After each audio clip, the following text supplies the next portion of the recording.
Well, hello everyone. I think we're live. Yeah. Good. So some of you might recognise us, some of you won't. So I'm Daniel from Devil and Sons Guitars. Below me is Dave from Footstep Guitar. We've got Alan over there. Hi. From Rough Boy Guitars, and then I can't get my angles right because my camera's flipped. There it is. Yeah. Eddie from Electric Lady Guitars, who's been on before. As I always say, check out our archive. Our archive has got over 80 interviews with different guitar builders. Eddie's been on a few times, but the first time he came on, we talked a lot about his guitars. But today, he suggested a topic which was related to something that he's been doing recently, which is building a left-handed guitar and all the complications that go around building something wrong, the wrong way round, or a different way round. A different way round, yeah. In my mind, it's wrong. We've talked about it before. All the subtle differences that you think are obvious, but are slightly not what you think they are, and then all the things that you don't necessarily think about until it's all put together. There's so many things. We can talk about templates and the building process, but before we do that, anyone that's in the chat, I'll just say hi to people in the chat. My computer's gone a bit wrong. We've got Barry and Alan's in the chat as well. Alan, you're in two places at once. Magic. Hi guys. Yeah, and anyone that's watching in the future, you can leave a comment. We check the comments and get back to you. It'd be great. Anyway, look, let's go on with talking to Eddie because we haven't seen him for a while. Eddie, what's going on behind you? There's loads of guitars there. Where are we? Well, you are in my dry room, stroke guitar room, which basically it's just where I've got controlled humidity, and it's my pet topic because I bang on about humidity all the time. So a lot of the body blanks which you can't see over here are from trees I've cut down, with a few exceptions.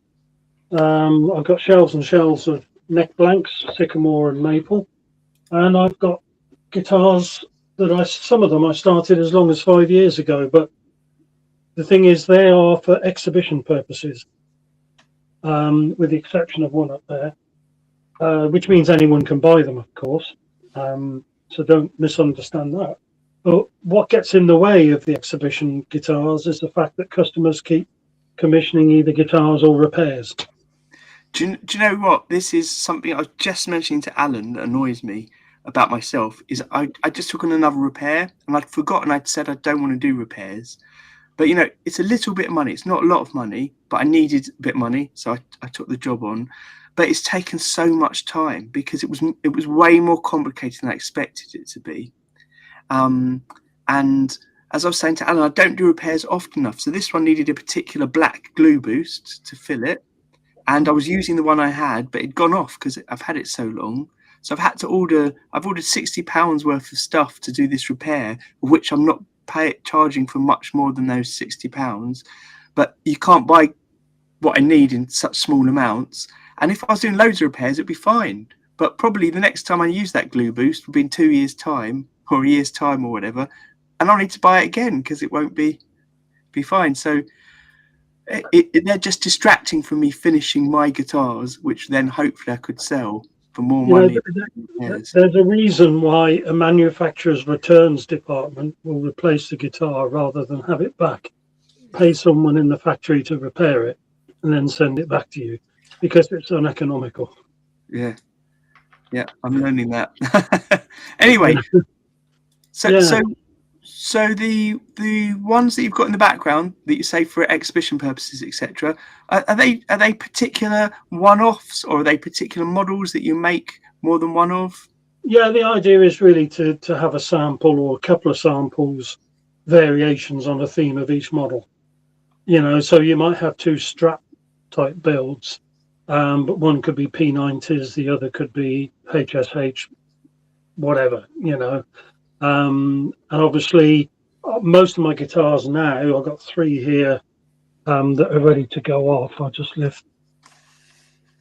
Oh, you can't really see very well, can you? Yeah. This is so amateurish. I'll lift them up and show them in a bit. But they're all compound radius. So I would probably exhibit one with a standard sort of 9 or 10 or 12 inch radius.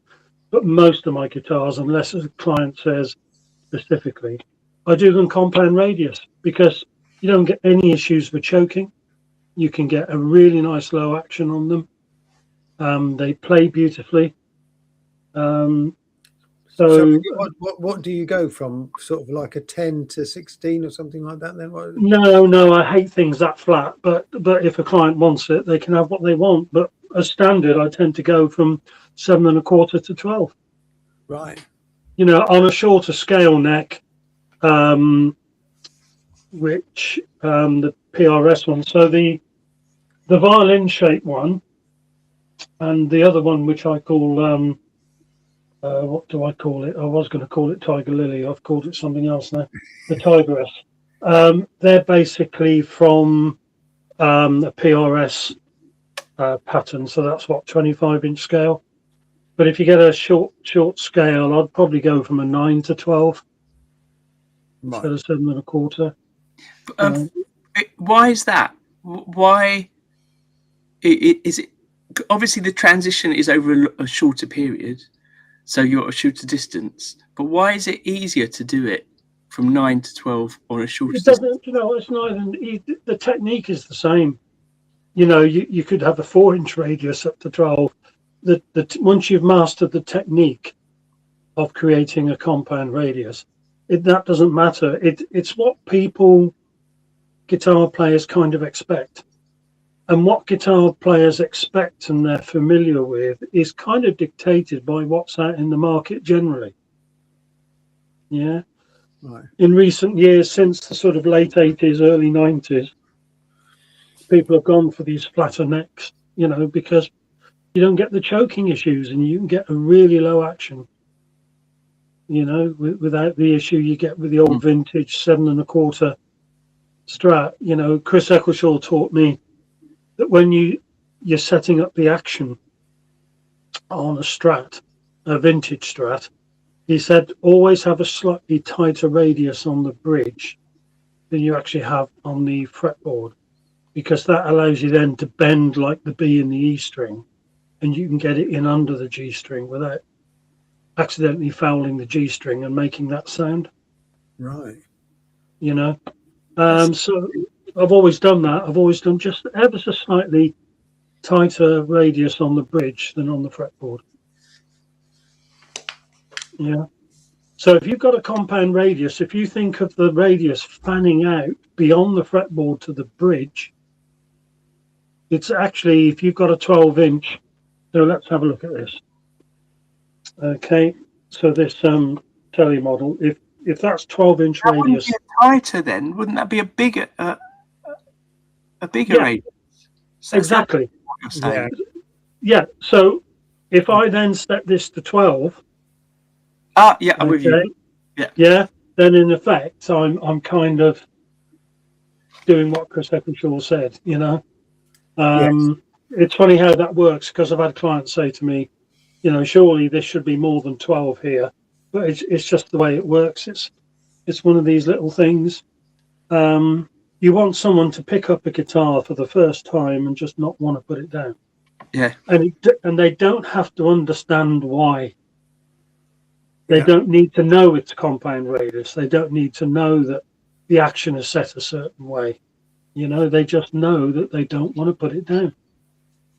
That's a good outlook. Like I often said, guitarists don't need to know all the ins and outs about why something works, how it works.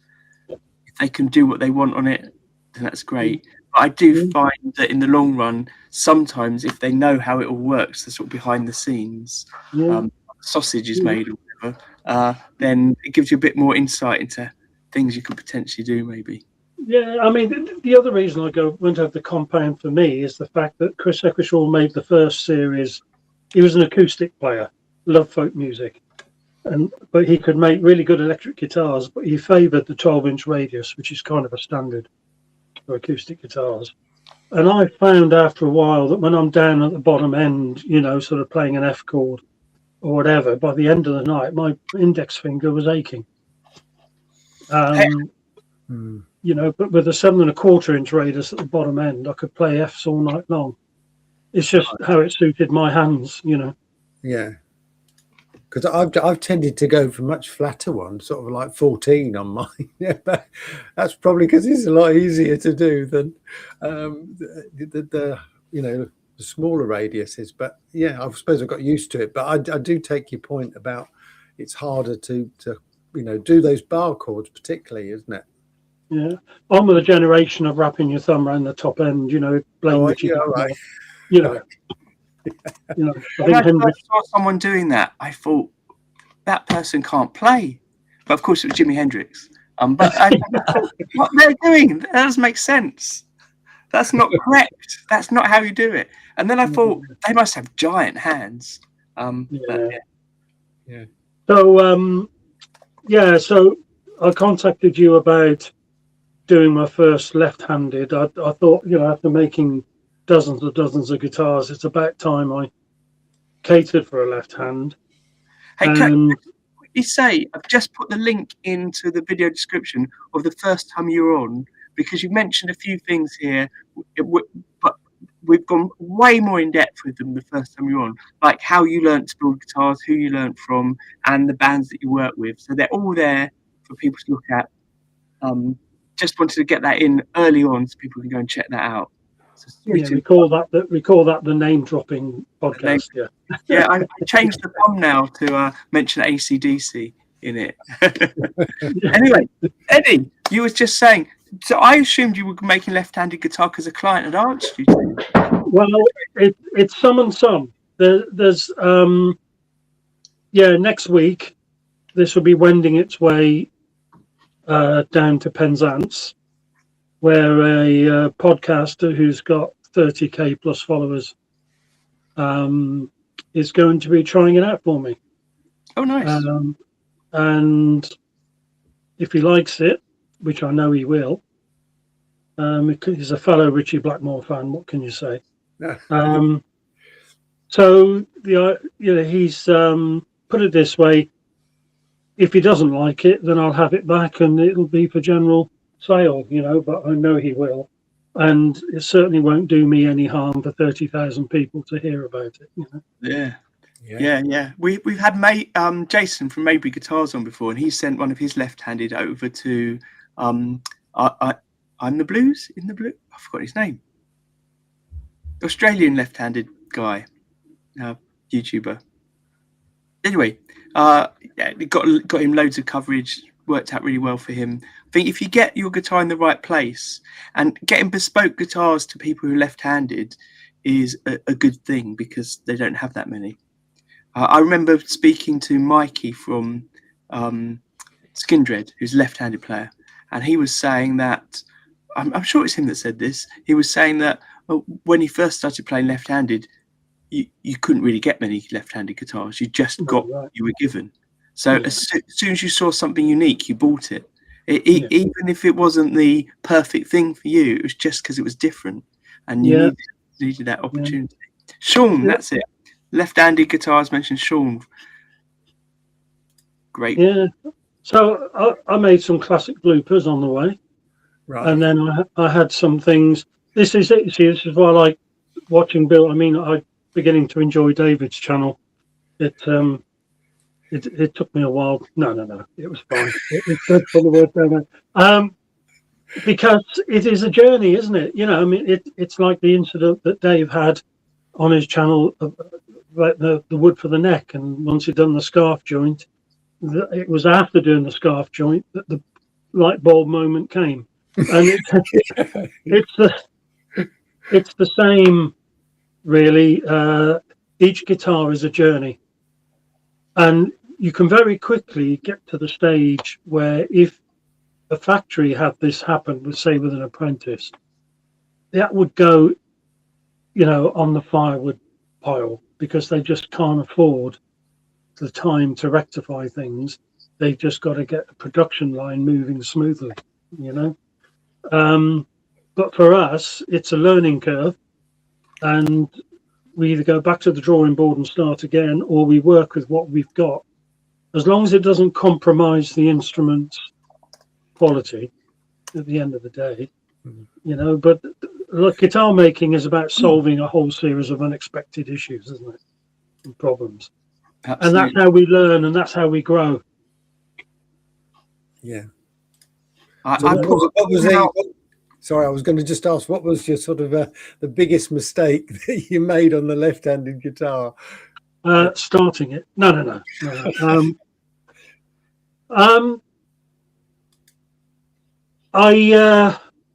Unusually, I don't know if you can access those pictures I sent you.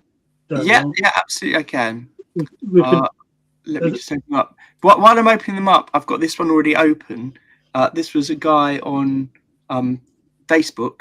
I put a call out on Facebook to see if anyone had anything to add to this potential conversation. And just like you're saying, it was how he dealt with a mistake. You can see left-handed guitar, but he's accidentally routed the control cavity for the Telecaster on what would be the right side if it was a right-handed guitar. Right. So he's had to reroute on the right side, on the correct side for the left-handed, but he's taken the right-handed side and sort of filled it with a different wood and made it look like an F-hole. Yeah. Cool. Yeah. And I've forgotten his name. It is, let me just close this, Sam Richardson Vine. I thought it looks cool. It looks almost deliberate. It does. Yeah. So let me get up your pictures then. Well, I'll just quickly show you, talk about mistakes. When I was making this guitar, I don't know if you can see round the jack input area. Yeah. And that was the classic lifting the router out before the router was completely finished. Oh, And yes. it tore all the material around that. So what I then had to do was make a new router guide so that it was the size of the jack plus 2 millimeters. So it looks like a silhouette when the jack socket's in there. But then I had to make a plug 100% so it would be an interference fit in there. Yeah. And that was the real challenge. But boy, did I grow in doing that, you know. So we all recover from mistakes. Yeah, router mistakes are hard to deal with. Right. Which picture would you like to start with? Oh, no, I've lost Eddie. Hold on, get back on. Yeah. Sorry, Eddie. Don't worry about that. Lost Don't your... you worry. As long as you can hear me, my dearly, that's all right. No, talk about mistakes. That was my mistake there. So when I was last on, I explained that I normally like, when I make a semi-hollow guitar, I normally like to route from the back and then put like a 3 or 4 millimeter back on the guitar. Right. Okay. Because of the thickness of this wood, I was in a situation I thought I'd be really clever and I'll route a bit out of it so it's got more or less a center joint down it, which you can't see when the guitar's finished. You'd never know. But what I didn't do is I should have allowed a bit of extra material at the butt end of the guitar where I could pin both halves. Right. So they ended up, it was only 2 millimeters, but they ended up being, you know, when things slide when you glue. Yeah. You know, and despite all my best efforts to keep it absolutely true and all the lines, the center line's perfect. It's just the top was 2 millimeters out with the bottom. Fortunately, it doesn't really make any great difference. And no one would ever know. No. So why I'm telling you, I don't know. But it's just, Yeah. Well, it's these, when you step out of your normal modus operandi, you know, that's when things go awry. But if you don't step out of your comfort zone, you don't grow, do you? No. Yeah, 100%. Yeah. I noticed there you've got lefty written on it. Yeah. That made me think. I'll share in a moment. Corey sent me a photo. He's Corey from Soul Good Guitars. His templates to make sure he doesn't get it round the wrong way. He's written on it. Yeah. I know the one. It's the same on all the Chris Eccleshaw router patterns and templates I've inherited. It's the same. He's all written right or left on them. Right. I like that. Yeah. Let me just share for a minute. So as some of you know, I sell templates for routers. this is my P-base template for routing out the pickups. Now, if you want to use it left-handed, you could do this. The only difference there is the recess, the countersunk for the screws, and you haven't got the center lines on it. But you can still do that, super easy. But I also sell a left-handed one because even though I know you can turn it round the wrong way, I've definitely not turned it round the wrong way when I've done it before. Even when I've thought it through, I thought, no, I know I've got to turn it round the wrong way. You think it all out. Suddenly I've put the tape on because I don't screw them down, I tape them down, put it down, and it's round the wrong way. So, we lost it's gone.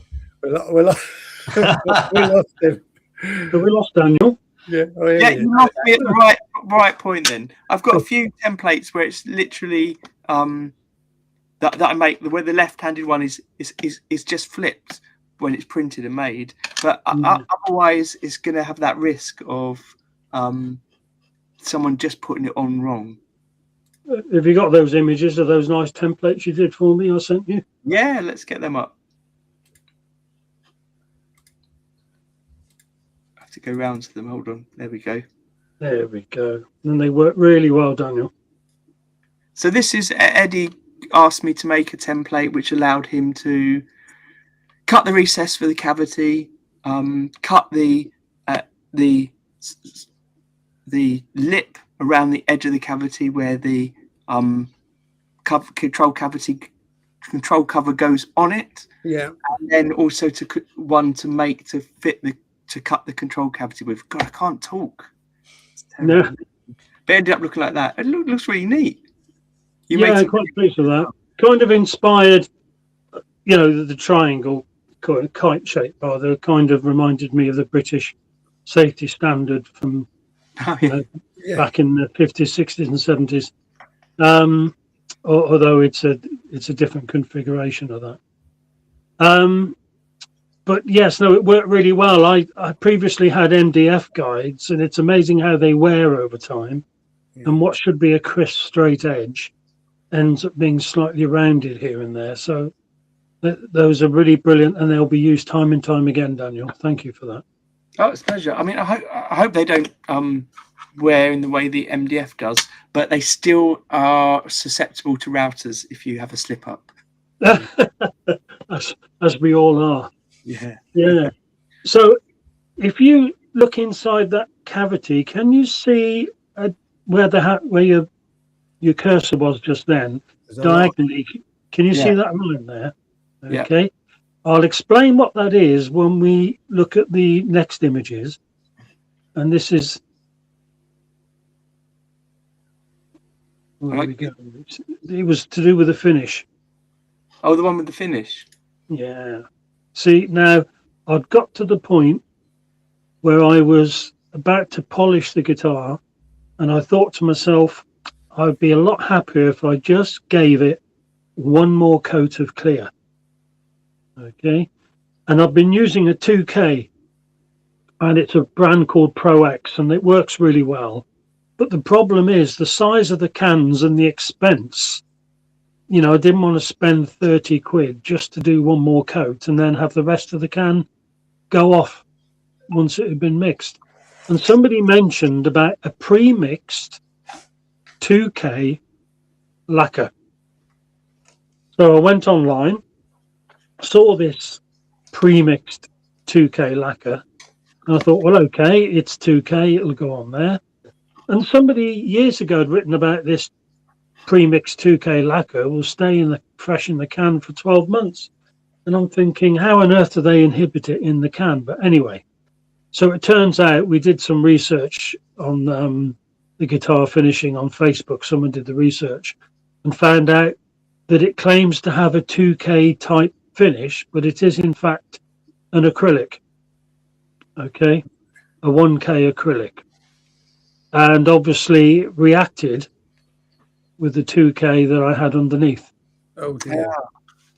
And this is when you've got 5 or 6 guitars came in the week before for repairs, and you've still got some builds to finish, and you have a setback like this. And you just want to sand back as far as you can to get rid of that effect. But of course, it went all the way through, didn't it? Oh. It went all the way through. So then I had to sand it back to wood and start again. Do you know, So I what? hate sanding finishes for that reason. Yeah, but this is coming on to something I've spoken to Dave about before, when I was on before, about the thickness of tops. Because I allowed 3.5 millimeters for this top. But by the time I sanded all that down and back down to wood, in places where it was the cavity for the controls, Right. I was down to about 1.8 mil. Oh, right. And it Wow, was, that's what that is. and it was just too soft. So inside that cavity that I was pointing out, I had to put some braces.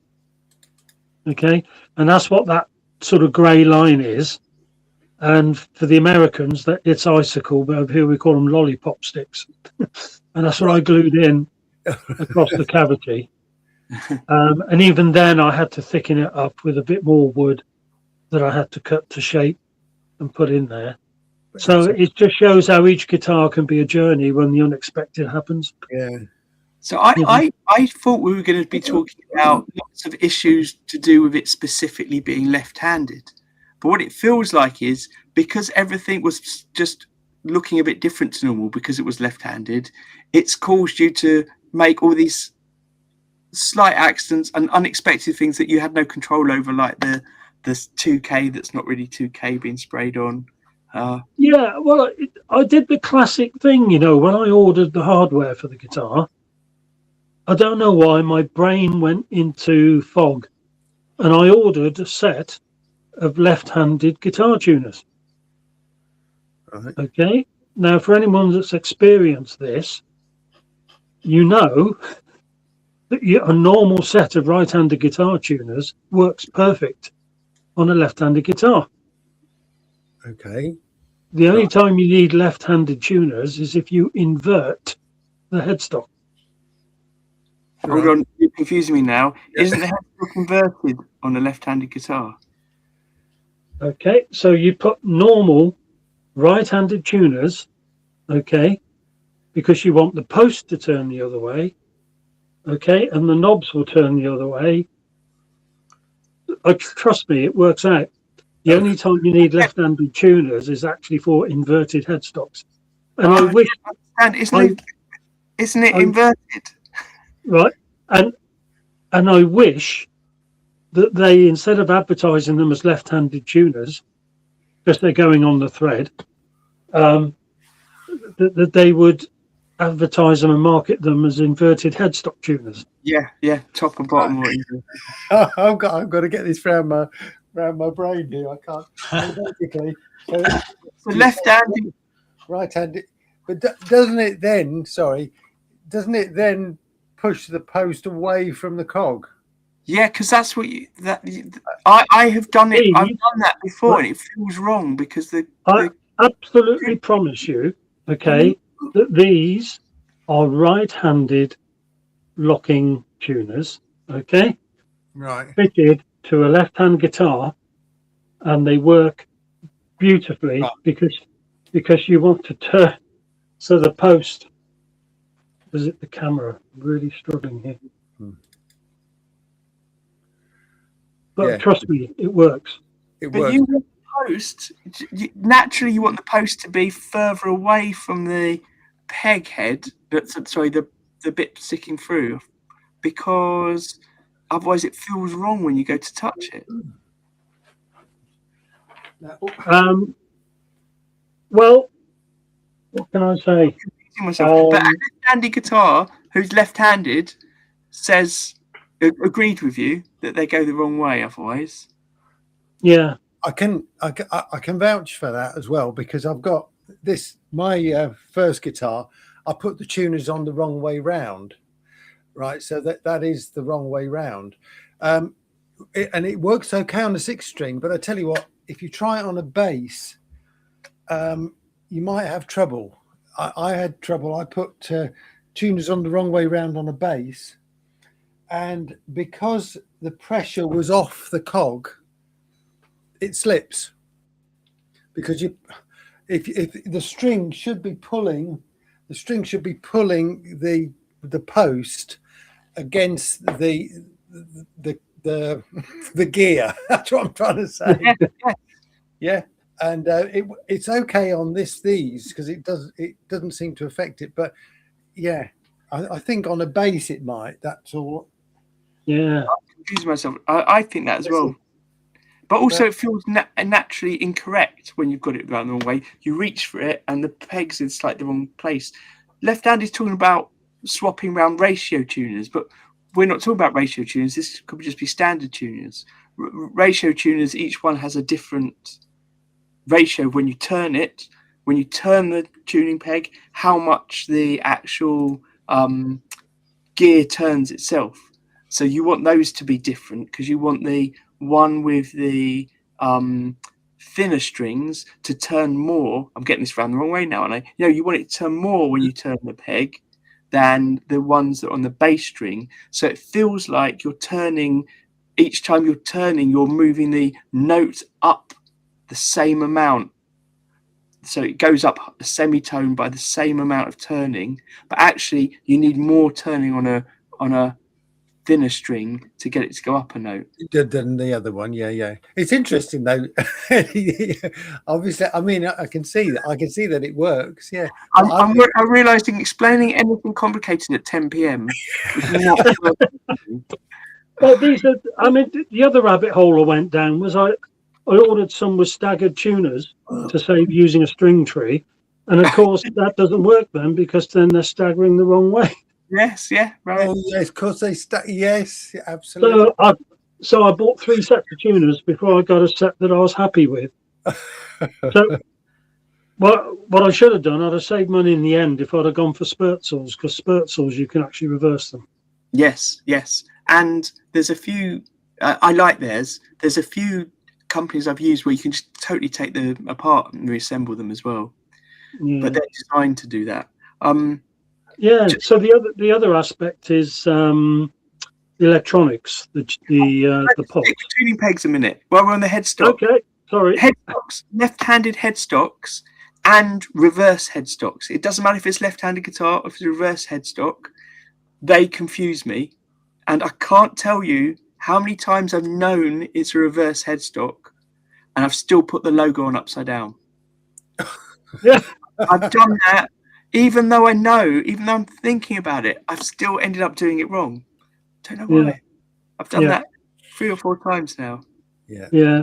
I've done it where I've put my decal on, which isn't cheap, and then you realise the string tree's got to go right in the middle of your decal. You know, so you've got to shift things around a bit. And I've even had it on one guitar with a small headstock like a Telly, where I've had to go and resize and reorder the decals just for that, just so it looks. There's no point having a decal if it doesn't look professional. No. Yeah, there's exactly. no point at all. The string trees are the most annoying things for decals. Like I always always put my string trees on early so I can check how everything fits before I do any paintwork, because they can get in the way and they interfere so much, and I try and find ways around it. But yeah, as soon as you switch it to be reverse or left-handed, everything's wrong.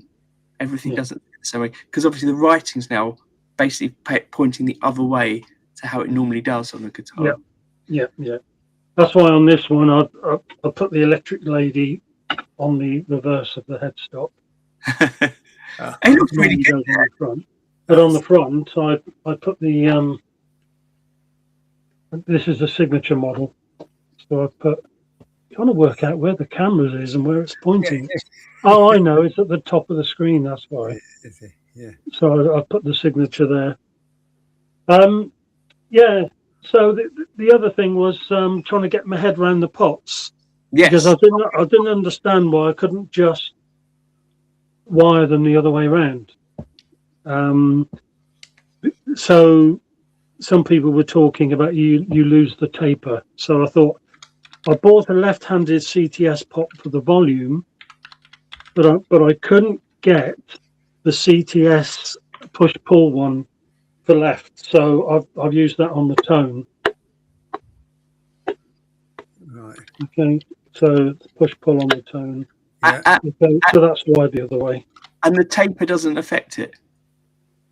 Not that you'd really notice.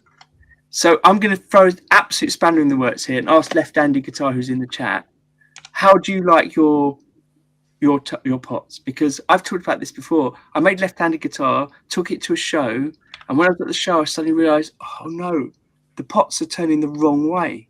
Because I was thinking, if you take a right-handed guitar and you're used to turning your volume clockwise to make it louder, right? Then if you're left-handed, you need to turn it anti-clockwise to make it louder, right? Yeah. But according to the internet and forums that I've been on, a lot of left-handed guitarists don't like that. They like it to be the right-handed way round, and it's because some manufacturers don't bother doing reverse taper pots or anything like that, or reversing the way round that it's wired. They just put it the standard way round, so they're used to it. So now they're used to turning it so I would turn my volume towards the headstock to make it louder and away from the headstock to make it quieter. You mean they don't use left-handed twist drills for drilling the holes? Yeah. So there seems to be no consensus. It seems to be a personal thing as to what guitarists want. I'm pretty sure in saying Gibson they put right-handed pots in left-handed guitars. Yeah. Right. I think I heard Charvel do it as well. So, but then the confusing thing is, if you do reverse it like you have, Eddie, then it means that a lot of control knobs that you put on that have numbers on it are now going to be the wrong way round. So avoid the ones with numbers. That's all I can say. I'm trying to get reverse numbers. I could not find them. Yeah. Yeah. Yeah. So a bit of a learning curve. Some of it you do think of ahead and you research ahead. But a couple of things you have to stop yourself and think twice on everything, because you just form a habit of holding tools a certain way, presenting the wood a certain way when you're doing an operation. Fortunately the truss rod runs down the middle, so that was easy. Well, I've got another thing about the neck. How did you get on with your fret markers? I only asked that because I did a left-handed neck for the book that I've written, and I photographed it all. But before I put the fret markers in, the fret dots in, I did a really intricate paint job on the neck, and I loved it. It looked absolutely awesome. And I kept saying to myself, now I'm going to drill the holes for the fret dots, fret rods that I'm putting in. Must remember it's a left-handed neck. Must remember it's left-handed neck. And I did it in the wrong side. And now it's got fret markers on both sides. Yeah, no, I've got clients who have got guitars and they've turned it the other way and they've just put paint dots on the side. We go to great lengths to make a guitar look absolutely stunning in every detail and perfect finish. And then you'll get somebody somewhere will put a dab of paint on it if they want to put that neck on another guitar. What guitar players do to air guitars once they've got them is you just have to shut yourself off from that. Sort of these are bare knuckle pickups. I saw that they had this color on their website and I just thought, yes, the theme of this guitar you can see with the blue, it looks better in sunlight, but the blue to the yellow with a bit of green in between. I only used two colors wood stain, water-based wood stain, and it was just blue onto yellow and yellow back onto blue, so that green is just where it blends.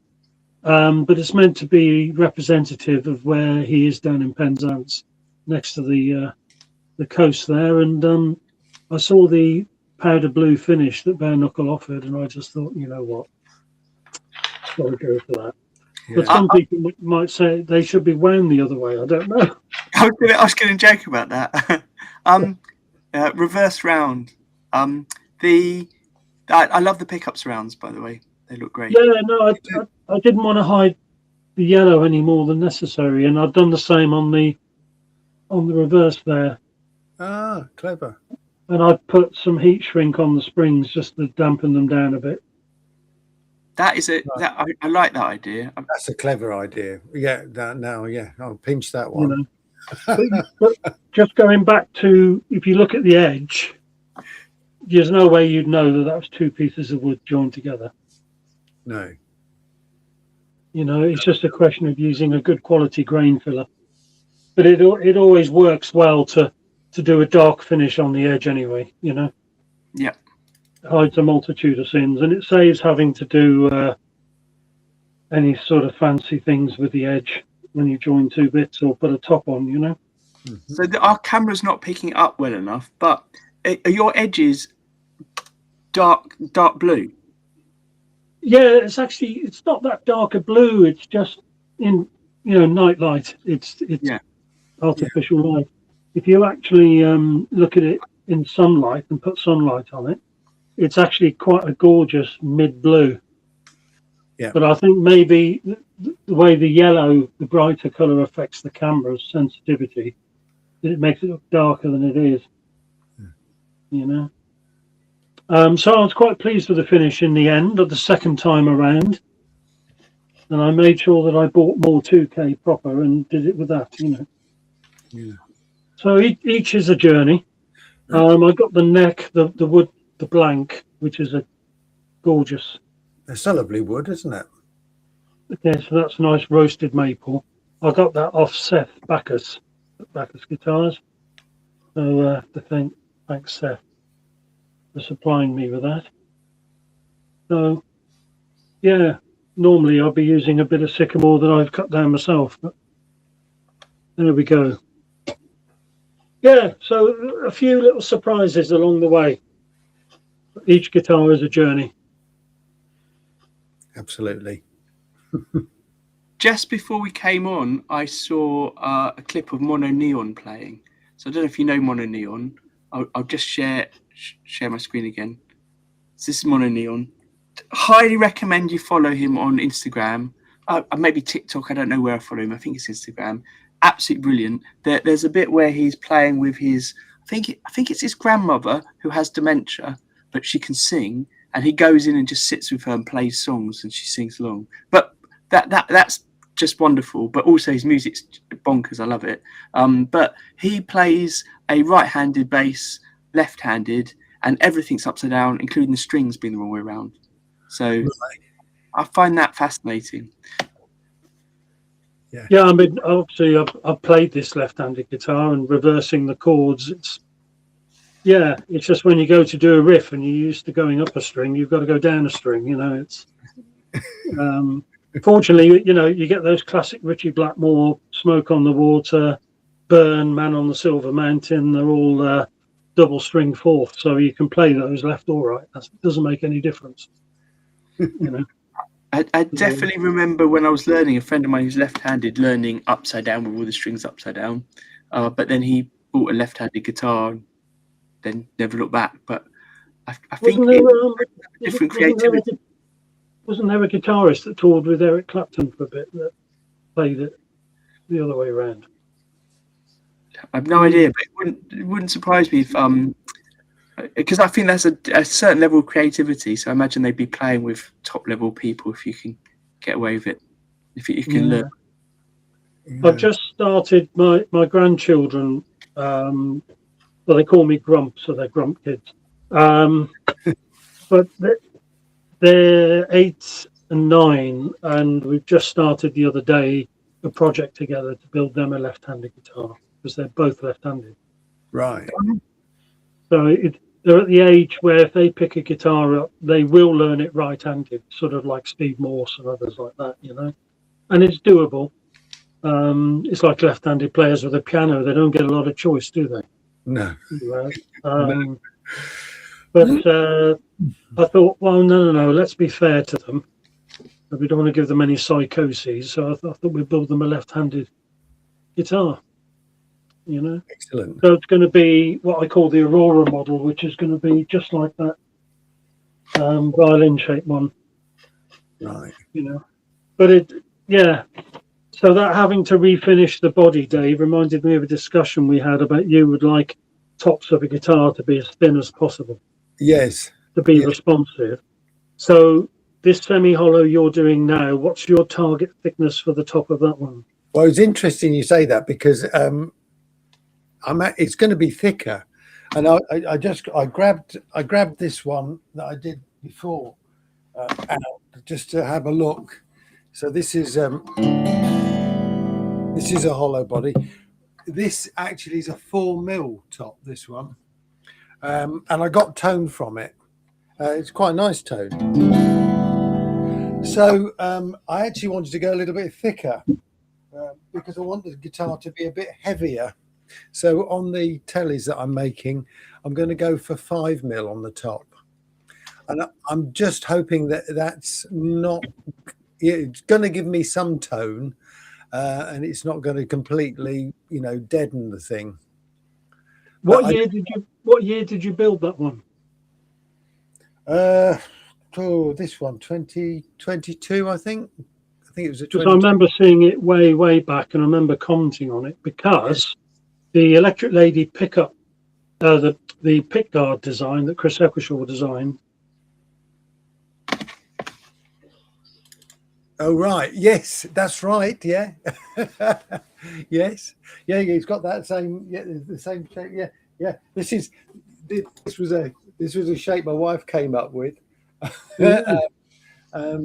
And I built a guitar years ago with a bit of beech that was bowed in that shape, and that's sort of an electric guitar which I've got.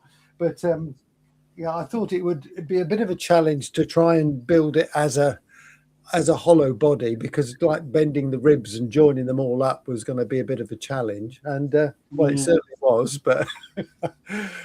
Everybody wants an original design in guitars, and people get very possessive over headstock shapes. Yes. And I remember putting one of my guitars, on the internet like you do, and somebody came back and said, "You've stolen my headstock design." I thought, well, I designed that in 1975, so I think I've probably got the heads up on that. But I'll show you a headstock shape on a guitar a client's brought in, and I kind of love it, but I kind of hate it. And you're like this, Daniel, because it's a bass guitar. It's a rare. Don't ask me the name of the thing, but wow. That is cool.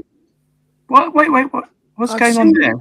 I've seen that thing. That is a strange. Wow. Oh, I like that a lot. So what did you do? I thought you would. I've just got to do a little bit of a TLC on it for a client. He had it made especially for him, and they've gone out of business now, this company. But he had five guitars made him. He was doing a lot of film music at the time, and I think it paid well. But I don't know whether I like that headstock shape or not. No, It looks like it should be in a lifeboat. A paddle, yes. I think it looks cool. I knew you'd like the body.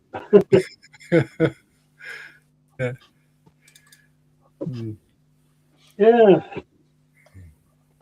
Yeah. So if you go for 5mm, then you're not going to need any kind of ribbing on that, are you? The wood will be strong enough to hold itself. Right. I mean, because also obviously it's a telly, so I'm actually putting on just a hardtail bridge on it. It's not a telly bridge or anything like that. It's just a standard hardtail bridge on it. But I was worried that it would need a bit of support under it, but I don't think it will personally. Yeah, it's because that's quite thick, 5mm. I mean, it won't. I'm being very careful that it doesn't touch anything other than the ribs. So even the blocks on the end, and on the neck are slightly under the top. So the top is completely free, apart from its joint to it'll be the kerfing around the edge. But yeah, we'll see. We'll see what happens. Yeah, interesting to see how that goes on. I've not been able to really show this on the internet at all because I want it to be a surprise. and I'm fairly confident he's so busy podcasting himself that he won't get to see this, certainly before I deliver the guitar, because I want a genuine reaction. His wife's going to film it when he opens the case. Oh, that would be really brilliant. Yeah. But it's been frustrating, especially with the setback, because it's then affected how much content I've been able to upload. Right. And it's frustrating not being able to share. And now I've got the laborious task of, do I go over 3 months of films and edit them now? And my pet hate is going over old material, editing it to present it. Because however well you edit it, you think, no, I could do better than that. Yeah. And it's like recording a song. You know, you end up with 66 different takes. And you think, well, the original was the best. Yeah. I find that 3 months in, or a couple of weeks in, I've forgotten why I film things in a certain order or a certain way as well. Yeah. I'm thinking, I'll film it at this angle because I want to tell this part of the build story. Yeah. You know, we do this guitar building for an escape, and you realise for it to make any sense or have any real value is you've got to record and label everything. So it's not so much of an escape after all, is it? Yeah. Yeah. No. But anyway, so I just thought it was just interesting to talk about my first lefty. That was all.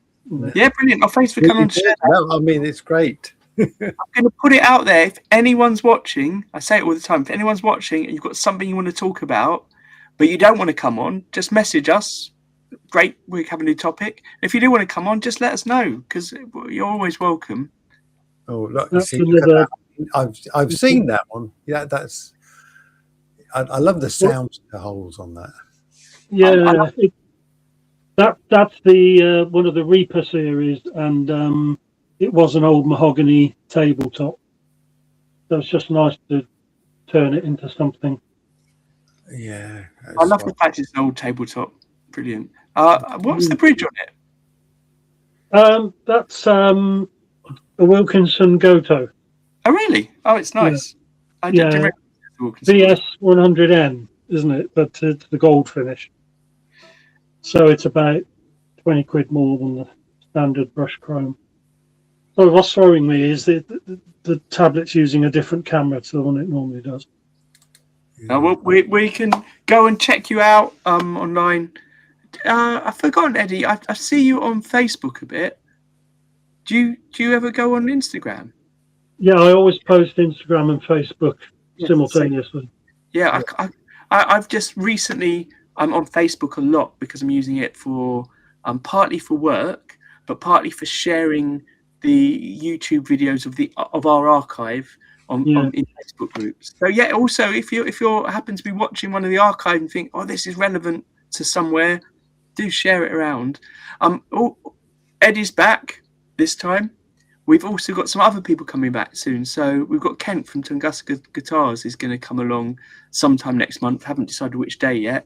And if anyone remembers our chat with Nick from Petrek Guitars, which was a really fascinating interview because he studied lutherie at a very specifically traditional lutherie school in Germany.